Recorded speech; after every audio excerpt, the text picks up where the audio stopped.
ভাগত ভাগ পাঠ কৰা হৈছে আমাৰ ঘৰত শুনকচোন ইমান ধুনীয়াকৈ পঢ়িছে দক্ষপতে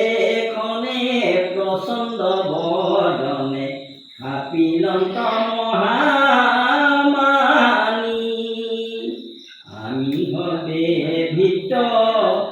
আচন্তে হাতত ঈশ্বৰক দেখ কৰে ৰাম কৈৰ ইটো দক্ষ হৰণ বিপক্ষ আচৰি শিকাই যে মৰে পৰুপতিকাৰ সকলে ইহাৰ ভকত মজত বুলিলা ইহাৰ লগোৱা যত সমাধিয়া